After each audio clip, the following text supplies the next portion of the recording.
Hello, fictional. Welcome to the What If Issei.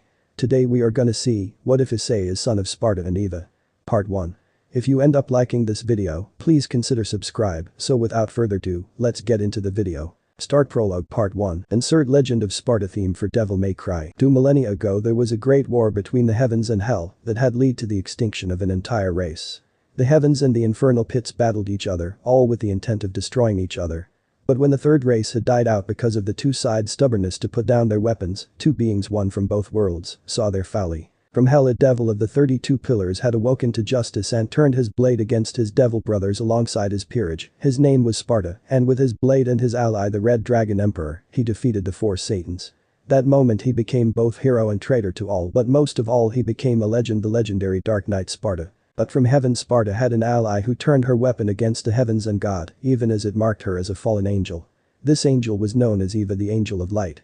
Eva, who was powerful, kind, and just, and when she had seen what her brothers and sister had done to this lost race, when they were merely trying to end the war without any more bloodshed, she was stricken by grief. This grief was turned to anger at her father God for allowing such a powerful and noble race to be destroyed, for simply trying to put an end to an unneeded war. Eva, with her sacred saints and her ally the White Dragon Emperor, turned her weapon against God and the heavens, intent on putting someone different on the throne of heaven who won't repeat such a mistake, and in doing so killed God where the first Satan of hell had failed. She became seen as the vilest and traitorous of all the fallen angels, to the point even the other fallen angels would not accept her into their ranks.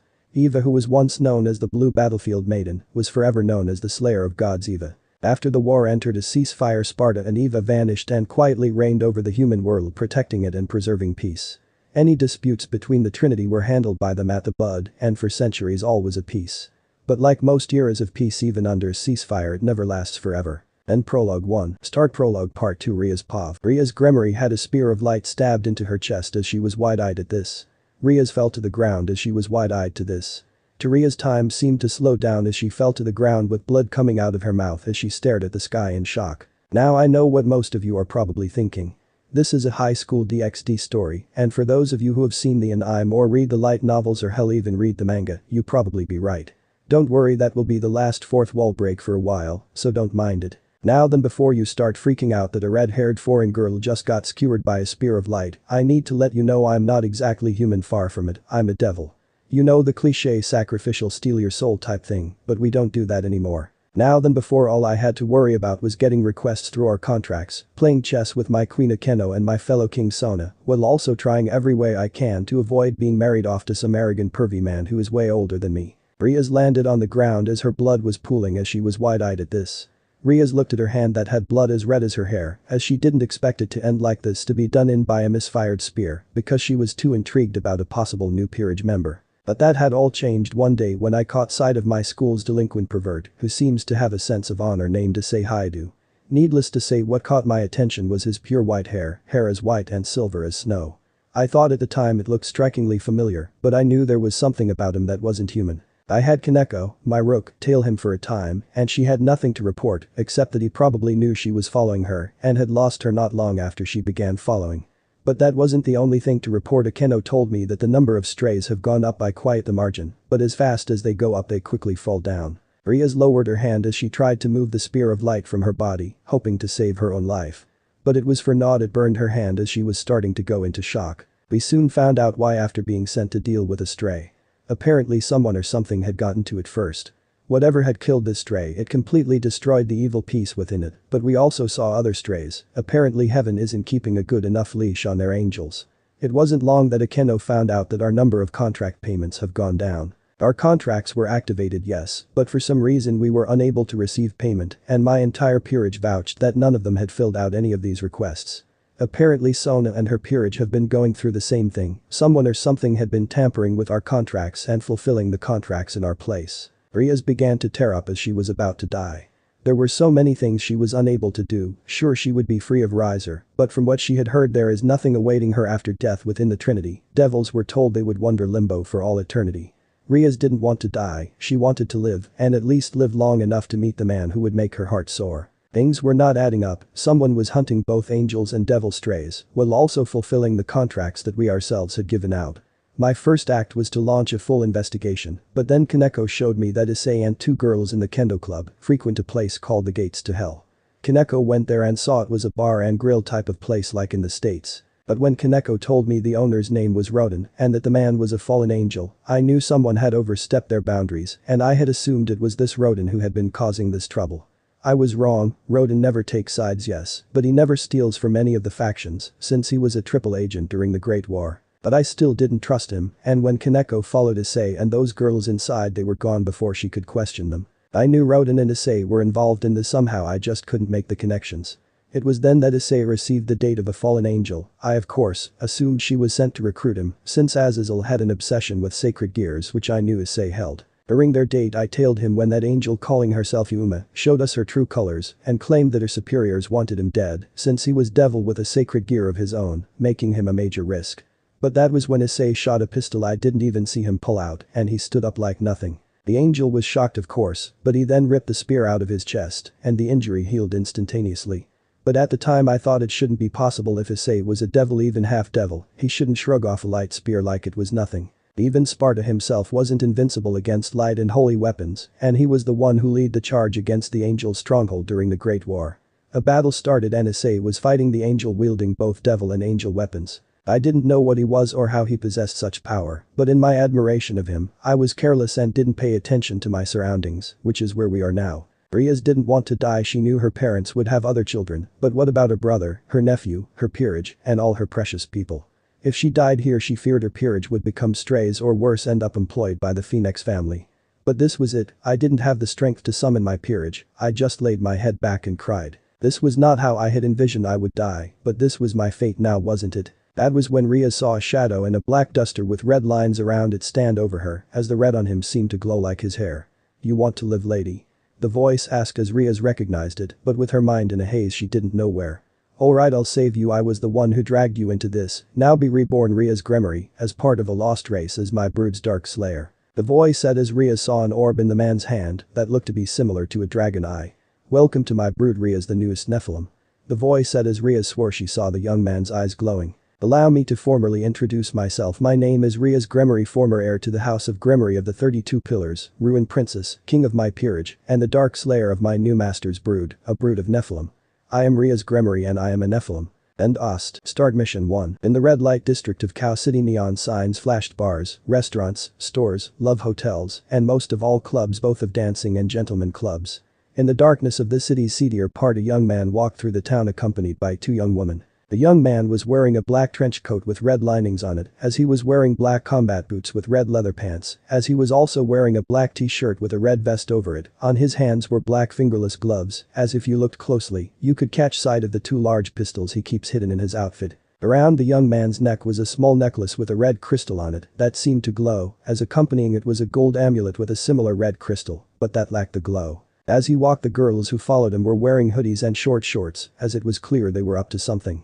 The boy's hair was shielding his eyes as his hair was pure white, with a closeness to silver that matched snow. As the boy passed an alley, he looked to the girls before simply nodding as the girls nodded and entered the alley, while the young man himself continued walking down the street.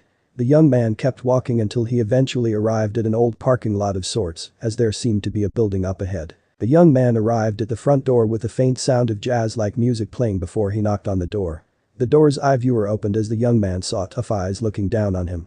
Most clubs like this don't allow young teens in it, but this wasn't like most clubs, and it wasn't one of those legal ones either, thus they tend to waiver that rule. What's the phrase? The bouncer asked as the young man looked. Claim and devour your desires to your heart's content all the way to your death.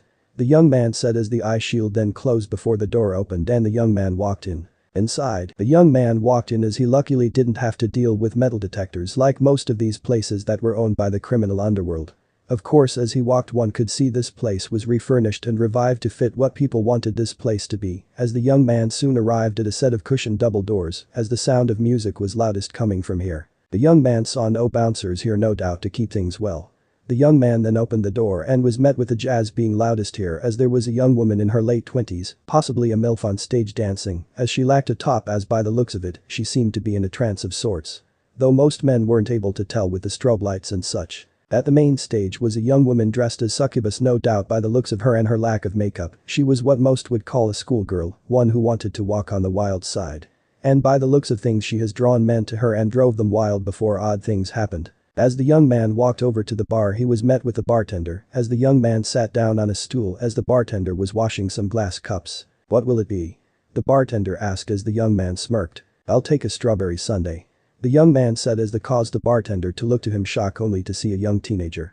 This place allowed teenagers in high school entry here, anyone younger was not allowed. "Sorry kid, if you haven't noticed, this place isn't exactly a place that serves kids stuff like ice cream," the bartender said as the music slowed down till it halted, causing the girls to stop their dance and walk backstage to prepare for the next dance. "That's too bad. I guess I came here looking for some fun, pleasure, and maybe a little something to fill my stomach," the young man said as the bartender chuckled. "Yeah, you and every teen who comes here with the right phrase," the bartender said as the young man chuckled. "Yes, I can't get any beer here either," the young man said as the bartender shrugged. "Sorry, got away a few more years before getting that," the bartender said as the young man sighed. "Man, what a letdown."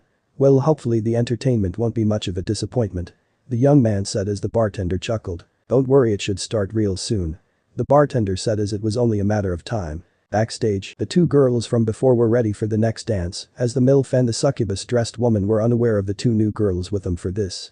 The succubus woman smirked as she could feel the men here just waiting for the picking. The MILF was wearing a very revealing one-piece strap-like swimsuit that backstraps met at a ring of sorts as she smiled at herself. She seemed unaware as to what she was doing, only that she enjoyed this and didn't care who saw her or found her here. The woman had long violet hair and blue eyes, as judging by the hair in her nether regions her hair was a natural color. The two new girls through were dressed in short geisha kimono and fortune swimsuits as they were younger than the first two girls, but their appearance here wasn't questioned.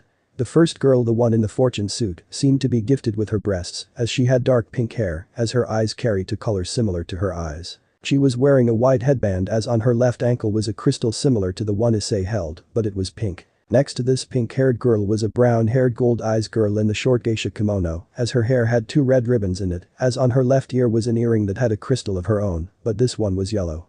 She was as gifted as her friend as the girls were prepared to walk onto stage. "I can't believe that pervert Issei convinced us to do this, Murayama," the pink-haired girl said. Murayama sighed. "I know, Caddis, but the plan does sound foolproof. I just hope that the pervert doesn't plan on letting others see us like this," Murayama said as the two girls shuddered, knowing they would never be able to live this down if their classmates found out.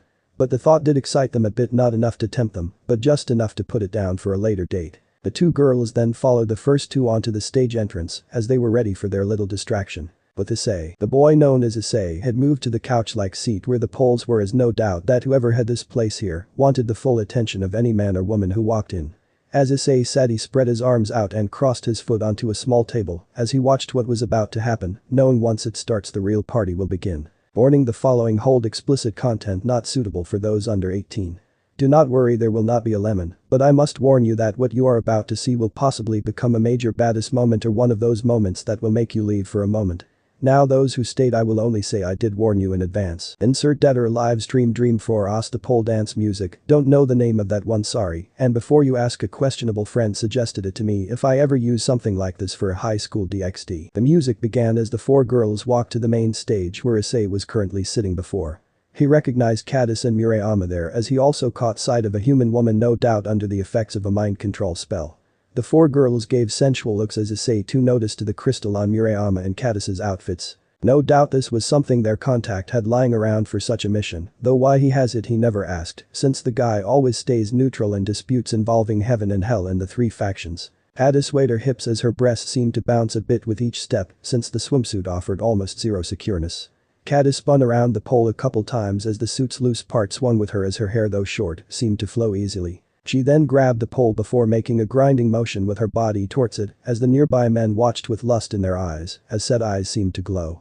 Issei smirked as he watched the show, knowing this distraction was working, though he was personally used to stuff like this already. When one is in his line of work you see stuff like this on a daily basis. Caddis then grasped the pole with her right hand before walking around it for a bit before stopping at the front of it and leaned forward, giving a perfect view of her breasts as with her free hand she pulled it a little, flashing people a nipple while her rear grinded against the pole. Caddis then stood straight up before she walked around it again before she sat on the ground and caressed the pole before caressing her body before her hands grabbed her breasts. The men watched in anticipation, hoping she would start stripping, but she didn't, at least not yet, as she merely tugged as if to release some air for a bit. Addis then got on all fours and crawled over to the left side of the pole, before moving her hand across the ground and caressing her leg, before spreading the leg upward, before sitting up with both legs spread open, almost beckoning the men to get a taste. The men watched and tried to control their desires within as Caddis wasn't done far from it. Addis then leaned back before she was on her back, before she spread her legs around, before she stood up and bended her legs from behind the pole, with her hand grabbing the pole, and her legs spread almost like she was riding someone as she looked to the crowd. Though her face showed a sensual look and was happy to do this for them inside, she was calculating and saw she had entranced them. That would keep some of their focus on her, but she needed to grab more. So far she only grabbed a small number, and for the plan to work, she needed to grab more of them. Now even she had a line she wouldn't cross with this regardless of what she was, but they needed to entrance them. Addis then leaned forward and with her tongue licked the pole, catching the men's attention as Caddis could taste the stainless metal on this. Caddis then stood up and with her hand she reached towards her top before pulling it, but slowly. The men smiled as they got a good look, thinking she was going to flash them again. But she did more than that. With movement almost inhuman, Caddis spun around and using it as a chance to remove this first article of cloths, she removed the top, revealing her ample breasts, as the men were all red in the face except for Issei. Issei is a pervert, he won't deny that, but there are things he needed to do before he can do the perverted antics he wanted. Right now he was hunting and his prey was unaware that they were being hunted. Addis was lucky the lights hit her blush as she knew she wasn't done there. Caddis then with her right hand lifted her right breast close to her face as the men watched with anticipation as Caddis then grasped her own nipple into her mouth before suckling it while holding back her own moans. Addis, once she was done, moved to her left breast and instead of sucking on it, she gave it a squeeze before she went to the next part. Addis walked over to the pole as she let the top fall to the floor without a care, and once she was at the pole got on her knees and gave the clubgoers a closer look at her breasts. She then placed the pole between her breasts, nearly gasping at the coldness of the steel, before she squeezed her breasts to it, almost like she was squeezing a male's reproductive organ. The men of course were shocked that Caddis took it a step forward and rubbed the strip pole as the men tried to hold back their lust as best they could. Once Caddis was done, she stood up and swayed her hips a bit before moving to her bottom. Addis knew this was the moment of truth, and though she would never sleep with any of these men or touch them that way, she would use her body to distract them in other ways, as luckily the dancers were able to name their own prices and rules here. Addis grabbed them straps of her bottom before spinning around again till she was facing away from them and showing a tattoo of what looked like wings on her back that seemed to move to her wrists. Addis then sucked in her breath and pulled down and bending over as Caddis had caught their attention now, as she was now as bare as the day she was born as she showed them her rear and her plump regions. Caddis then ditched the bottom before turning to the men and once on her rear spread her legs and beckoned to them. The men were happy to oblige once she named her rules. Caddis then stood up and began walking to the back of the stage before heading to another pole that seemed to hold certain toys there as the men were wide-eyed that she was going to give them a show. Almost half the crowd of men walked over to the left stage as Caddis led them like a shepherd would sheep. Addis had to admit to herself she was strangely aroused by this, but like behind stage, she would not allow this to get in her way. After all, the target the three of them were after was here and she needed to kill those targets. Once Caddis was at the left stage, she knew what she had to do, but it didn't mean she was proud of it. She just needed to wait before she can give these men what they deserved, both human and otherwise. Phase 1 done, now for the next part. Issei thought as he watched the show. Now it was Mireama in her short geisha kimono swimsuit, as the kimono was short enough for one to get a near perfect view of her rear, but still kept it hard enough to see if she was wearing panties or not. She was also wearing traditional Japanese shoes, which was sandals. The kimono was loose on purpose as it gave a view of her breasts from the top, as even with the kimono her breasts shook, showing she wasn't wearing a bra. The lights turned off for a moment, but when they turned back on they were pink as Mireama was sitting on her knees with a small smile upon her face. The smile showed she was happy to be here and entertain these men. She then bowed to them as she hid a smirk with the intent of getting as many of these men away from the main stage as possible. As she bowed on her hands and knees, though the men hoped she would move their head enough to get a look at her cleavage, and when she looked up she was still smiling as the men saw the crack of her breasts. Mireama then got up and began moving her hands like that of a feudal Japanese dancer as her sleeves swayed with her. It was both beautiful and sensual all in one as Mireama then spun around, but not fast enough to make the skirt part of her kimono rise up. Caddis then walked to the pole, allowing her sandals to clack on the floor as she then arrived at the pole before she walked around it a bit. She then lifted her leg up but made sure the men were kept guessing if she was wearing any panties or not before she slowly removed the sandal. With the foot now without its footwear, Caddis then lifted her other sandal against the strip pole, showing her flexibility before moving it down and letting it fall. But she then caught it with her toes by the strap and held it up before with a show of skill turned to the men while still holding the sandal. The men were trying to sneak a peek under her skirt, but Murayama was careful as she made sure they only got a look of her lower hair but nothing more. Murayama then let the sandal fall, causing it to hit the floor as the men who were watching were ready for anything. Murayama then spun around the pole before reaching for the bows in her hair and pulling, causing her hair to fall free as the men's eyes were glowing with hunger as some of their eyes in the eyes even turned into slits. Once Murayama's hair was free, she then sat on the ground before spreading her leg to the side, allowing her toes to go across the floor before she spread her arm upward, allowing herself to get on her rear. The skirt part of her kimono covered her nether regions, but she then grabbed it as if teasing the men who began to give off a demonic aura, hoping she would show them. Murayama spread her legs wide but kept the skirt down before with skill she got on her knees and stood up. Murayama was nervous as she saw many of the men and women were red in the face and giving off a demonic aura as she smiled to them sensually. Murayama then grabbed the collar of her kimono before lowering at the slit, allowing it to come undone a bit but only the top part. Murayama then let go as the club goers saw half of her nipples as they each had reactions fitting of their gender and sexual orientation. Murayama then moved her arms into the sleeves of her kimono before she reached to the front from inside and allowed the top part of her kimono to come off. Once it was off, the top part was loose while the belt area was still secured around Murayama's waist. The club goers cheered as Issei and Murayama saw what looked like some sort of spot in the right stage, being prepared for Murayama to entertain the club goers with an ally. Murayama's eyes zoomed in on it and saw it was a mud put which Murayama could use to get the woman away from their targets for a bit. Murayama then walked over to the pole and grasped it before grinding against it but did a little something different. She walked around it for a bit to build momentum and jumped up and wrapped her leg around the pole, allowing her to spin on it with her hair flowing behind her. Murayama then lowered herself and got on a knee before gently moving her hand up her leg before it grasped her rear. Murayama knew what was next as she now had their attention. Now all she had to do was trap them like the targets they were. Murayama then walked behind the pole and spread her legs to either side before lowering her body while swaying her hips, never giving the club goers more than a few seconds to try and catch a peek. With her free hand Murayama reached to the back and pulled the strap causing it to come off and she let the kimono fall off completely exposing her bare body but still had a grip on the large bow which she used to act as a bit of a cover before walking to the front of the stage and throwing the bow to the side, allowing the club goers to see her body as he stood with her legs spread apart. Murayama got what she needed before she beckoned them to come, to which they followed her to the mud pit at the right stage as Murayama grabbed the MILF woman and led her to the mud pit, which she happily followed with that dazed look on her face. The only people left at the main stage was Issei and a few men drinking some beer and the succubus-dressed woman who was ready to seduce them.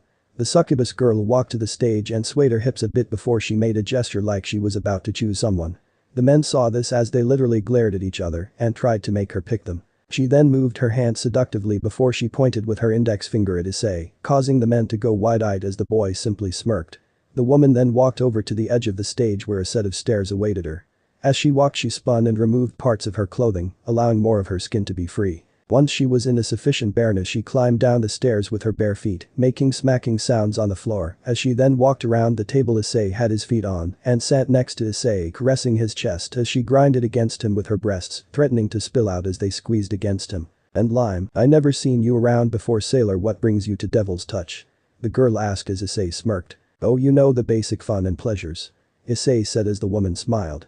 "But I also got attracted here after hearing a certain rumor about this place, hope you don't mind me sharing," Issei said as he looked at the woman. "Oh, by all means share, I would like to hear this rumor," the woman said as Issei looked at her. "Can I get a name first?" Issei asked as the woman smiled. "Well, handsome, just call me Lilith, alright." The young girl, now known as Lilith, said as Issei chuckled to himself. "Alright Lilith, call my Issei, alright," Issei said as Lilith nodded. "Oh, my first name base is already, you move fast," Lilith said, being sensual to him, unaware that in truth Issei was just playing with his food. "Now then, want to hear the rumor?" Issei asked, to which Lilith simply nodded. "Alright, I've been hearing rumors about a strip joint, virtually unknown, but people who had friends who gone there say once you go and you don't come out. They say men and women alike vanish ages from all over, but the same theme, one woman who claims to make any man's wish come true, but at a steep cost. Now, will most strip joint star women ask for quite a sum of money that would take men winning the lottery or a lifetime to get. This woman asks for something of theirs that's one of a kind, but everyone has it," Issei said as Lilith looked turned on by this story. The men though were getting frustrated as Lilith nibbled on Issei's ear before she whispered into said ear huskily and sensually. "And what is that payment that girl asks for?" she asked as her hand went down to Issei's chest before reaching to his pants. "Their souls, their very lives," Issei said as the woman smiled before shuddering at such a story. My, that is such a dreadful story, I'm glad I'm not such a monster. She said before moving and sitting on Issei's lap facing him with his crotch area close to his own. Lilith could feel Issei's member even through his pants. It was something she desired, because this thing Issei had she could already tell it was nothing like what other men, be they human or otherwise possessed. You may not be, but that monster might be closer than you think. Issei said as Lilith's forehead was to Issei's. Then I'm sure you would protect me, right Issei-kun, or maybe I can call you Issei Onisan. Lilith said before Issei smirked. You can call me anything you're comfortable with, Lilith-chan. Issei said before Lilith kissed Issei on the lips, adding tongue to it. Lilith saw he was skilled with his tongue as she sprouted wings and a tail. It would be such a waste to eat such a man right out now. She would toy with him for a while till he can't live without her, and that is when she will devour him. First though she needed to make sure he possessed enough money to last that long. With her power Lilith's eyes glowed as the man from behind nodded silently before pulling out his wallet. Dear kid, you're going to need this more than I do. The man said as he pulled out his wallet to give its contents to Issei. Big mistake. Issei then pulled out a large black pistol with the words ebony engraved in cursive on one side and in kanji on the other, and with said gun, he shot the man straight into the forehead, shocking him. Issei then pulled out a white pistol with the words ivory engraved onto the barrel like its partner on one side and in kanji on the other, and pointed it at Lilith's stomach before firing another shot, causing Lilith to get off him as she was wide-eyed. Insert Devil May Cry and I'm opening theme. DMC. What? Lilith called out as then the man transformed into a demonic reptilian beast before attacking Issei. See, told you there was a monster here, stray devil of lust, Lilith. Issei said as he looked at Lilith. Issei smirked as a tattoo of a sword glowed on his back before in a flash of demonic and holy energy, an ornate great sword appeared on his back as Issei smirked. Now it's time for a little rebellion. Issei said as no doubt the gunshot must have gotten every stray devil in here's attention as that was the signal for the girls to act. But Hadis had her legs spread a bit with a toy in her nether and whipped cream on her body when she heard the gunshot, as did the men and woman who came to watch her. Hadis smirked as she removed the toy, which luckily wasn't deep enough to pop her cherry, as she was waiting for that sound. Took him long enough. Hadis said before the tattoos on her arms glowed before from them, two gauntlets appeared as they looked to be burning dragon heads with hands coming out of their mouths, as Hadis then punched a man square in the face, causing him to transform into devil. Hadis then ran and jumped off the stage, kicking the other strays in the face, before tattoos that went from her back to her feet glowed before from them, two boots appeared in the form of Pegasuses that had an icy aura. Hadis then did a hurricane kick to the large group of strays, knocking them back as she smirked before looking at her lack of clothing and sighed. All the possible ways I can fight and I have to do it in my birthday suit. I guess for people like me, Murayama, and Issei, this is basically the highest form of battle pleasure, for the females I guess. Hadis said as she did feel slightly aroused by this, though she wouldn't openly admit it in public. The stray devils began surrounding Hadis as she sighed before noticing some whipped cream was still on her left breast and the cherry was right on top of her nipple. Hadis used her hand and scooped some of it up with her finger, showing the chocolate under the whipped cream. Hadis then put the combination into her mouth, moaning at how good it was being a chocolate fan. Hadis then grabbed the cherry before earing it pit and all as she then stretched a bit. Alright strays, I want to finish this fight soon and get my cloths back on sense. I don't want to be known as the perverted hunter who gets off at fighting enemies in my birthday suit. Hadis said as she took a battle stance. Now then prepare to face the royal guard of this brood. Hadis said as she sent some test punches to show she was ready. The strays charged at Hadis before Hadis began punching and kicking them to oblivion as she ducked and dodged as well as weaved through their attacks like nothing. Hadis then sent punches and kicks to her enemies as the attacks from Ifrit set her opponents on fire, while the attacks from her boots called Pegas would freeze them solid. With each enemy that had fallen their blood had become orbs of sorts with faces on them, to which the group would gather up after the battle for later use. Hadis's battle style was that of a fire and ice master, as she wasn't holding back against their mindless strays. She then saw one in particular before she charged at it and kicked it square in the nuts, freezing said crotch solid, while she then grabbed it by the collar of its chest. That was for making me put those huge toys in me both front and back. Hadis said before she cocked back her fist. And this is for practically molesting me when you got on stage. She yelled before punching the devil so hard its face was crushed and the body was sent flying with enough force it splattered on the wall. Hadis then sighed in relief as she got that out of her system. Payback is good. Hadis said with a smile before she saw more of them come up. Well, I suppose I can't let you all feel lonely now, can I? Hadis said as she smirked at the strays. Come on, you naughty little strays need a good spanking after all. Hadis said as she took her battle stance ready for more. With Murayama while all this was happening, Murayama was covered in mud and oil as it seemed they made different pools, so not only was her and the MILF woman's body covered in mud, but any skin that was still shown was now sleek, shiny, and oily, as she wondered what this Lilith had for fetishes. No, a better question was what was wrong with strays and starting clubs like this, the horny little perverts. Murayama during the tussle was able to put a seal she had hidden in her hair on the MILF woman's forehead during their fall into the mud. It will keep the woman unaware as to what is going on and still under influence. But now it was under Murayama's influence, and when she heard the gunshot, she knew what that meant. Hardy time. Murayama thought, knowing the time was now. Run and hide till your mistress Lilith is killed.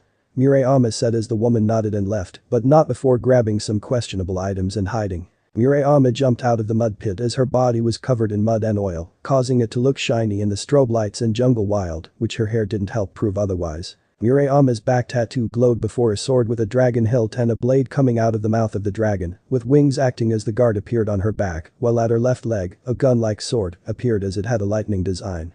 Alistair, Rikiri, let's play. Murayama said before grabbing Alistair and coming down like thunder and sent a shockwave of electricity through the area, knocking back the strays. Murayama then pulled out Rikiri and began shooting at her opponents, as her bullets were enhanced by holy magic, while her sword Alistair was a weapon of devils.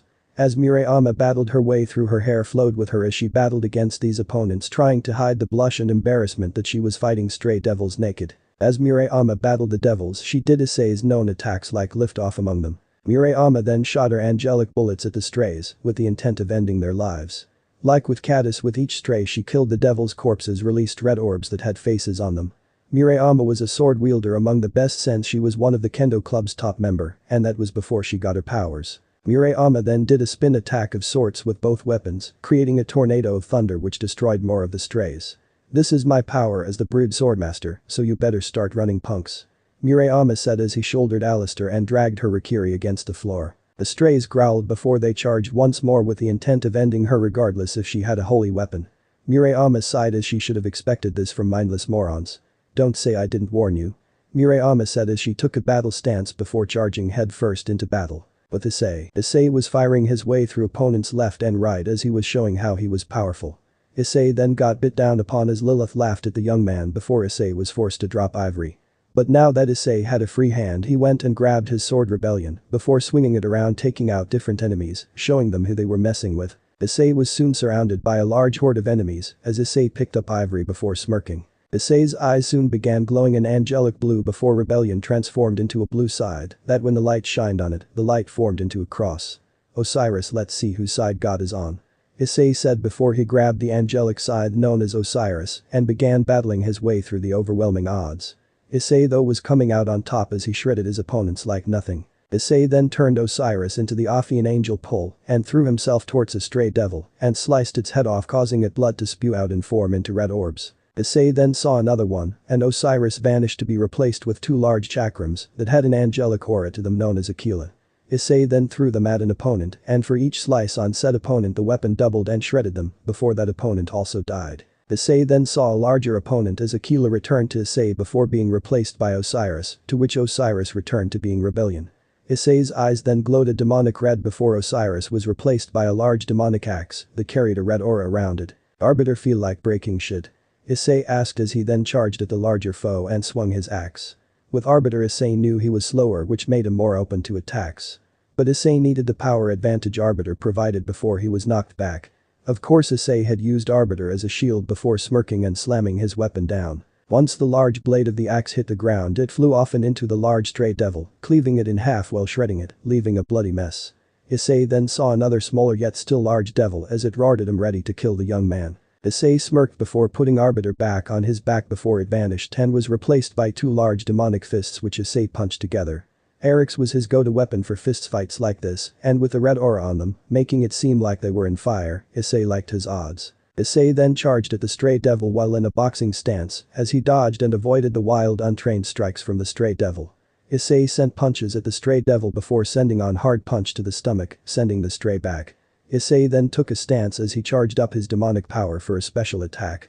The stray devil roared before charging at Issei, to which Issei was ready. When the stray was upon Issei, the young hunter sent an uppercut at the devil, sending both of them upward, to which Issei then sent it down, creating a crater on the floor and causing the stray devil to go splat. The only one left at the moment was Lilith, as she still had her wings and tail out, as Issei pointed ebony and ivory at her, just as Murayama and Caddis arrived with their weapons drawn.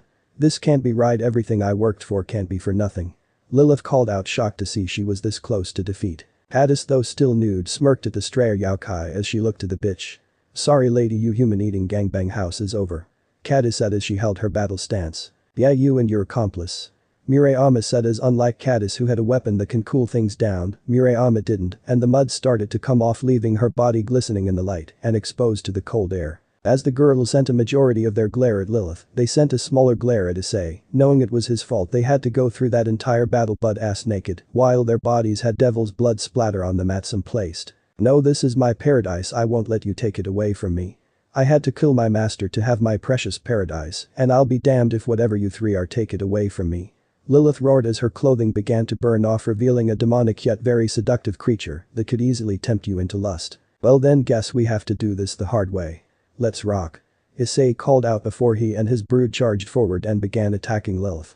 Caddis handled the frontal assault, matching Lilith's strength with her own strength and then some. Lilith's body released a gas that the trio can easily tell it was a type of aphrodisiac, but luckily it only affected pure breeds and humans, they weren't purebreds, so they weren't affected by it. Issei jumped up and began firing at Lilith with ebony and ivory. Caddis punched the air, sending flaming ethereal dragon heads at Lilith, while sending kicks of ethereal Pegasus heads. Murayama used the chance to attack the devil and clip her wings with Alistair.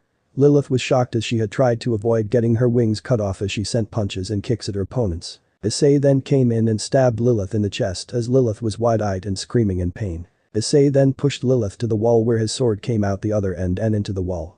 Lilith looked at Issei as she could feel the burning sensation with the holy elements within rebellion that seem able to coexist with the demonic elements. You, what are you? Lilith asked as Issei smirked. My name is Issei Dante Hyoudou and Nephilim, and these two ladies are part of my brood. Issei said as Lilith was wide-eyed. But before she can voice it, Issei cut Lilith in two, effectively ending her life right then and there. And asked. Once they gathered the red orbs, Murayama sighed in relief as she sat down. Man, I'm glad that's over.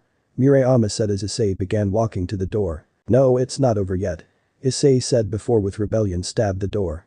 Once Issei pulled out rebellion, there was blood on the blade before blood spewed out of the hole in the door before it fell down on top of a seemingly dying stray devil, which so happened to be the bartender. If you believe in reincarnation, then here's a word of advice: next time you decide to open a strip joint like this, make sure to include strawberry sundaes. Issei said before he turned to the girls. Get dressed you two, unless you actually into the whole letting random strangers see you two naked like some exhibitionists, then by all means go nude, not like I have a problem with it. Issei said, using a combo of flirting, being a pervert, teasing, and wise-cracking, which was never a good combination to the target. Shut up, Issei. Murayama said as Caddis smiled a bit. Why should I? Issei asked as Caddis smirked. Because if you don't, you might not get a more private show later. Caddis said in a flirty attitude as Issei smirked. Just go get some cloths on, we don't want to draw attention after all. Issei said as the girl sighed. I'll wait outside, so be ready. Issei said before he began exiting the secret strip club. Of course, as Issei passed the door, he was a fair distance away before the bartender turned into his demon form to attack Issei. Issei looked at it while holding ivory out ready to kill the stray. And jackpot. Issei said as he then shot the stray, killing it right then and there. Scene break. A few hours later, Ria's Gremory, king of her peerage, looked at the scene of the slaughter, trying to make heads and tails of it. It seemed that whoever did this knew exactly what they were doing. But it didn't make sense. She sensed the use of both angelic and demonic powers and weapons, yet they were all pointed at the same targets, this hive of stray devils. Ria's knew someone was butting into her turf, but she couldn't pinpoint where it was coming from. Hyoudou was investigating the sword marks on the corpses, trying to identify them, being as his sacred gear. If sword birth, they needed to find this person and stop him or her from causing any more trouble. But you looks like 3 different weapon types were used: a demonic sword, an angelic sword, and a sword that's a little of both. Kiba said as Riaz was shocked. Are you sure? Riaz asked as Kiba nodded. Could an angel and a devil have joined forces, and if so then why? Riaz asked before Kaneko spoke. Scent. Kaneko said as Riaz looked. What did you find, Kaneko? Riaz asked as she looked to her young rook. Unknown scent, one of both angel and devil origin. Kaneko said as Riaz was wide-eyed at this. Something of both demonic and angelic origins. Riaz said as she had research to do, and no doubt so did the Citri peerage and the rest of her peerage. Get clean up here, we can't let any exorcists find this. Riaz said as everyone nodded and began making the needed preparations. Mission 1 end of the here. So that's it for today's video, guys. Before you go, just like the video and share it with your friends. Bye.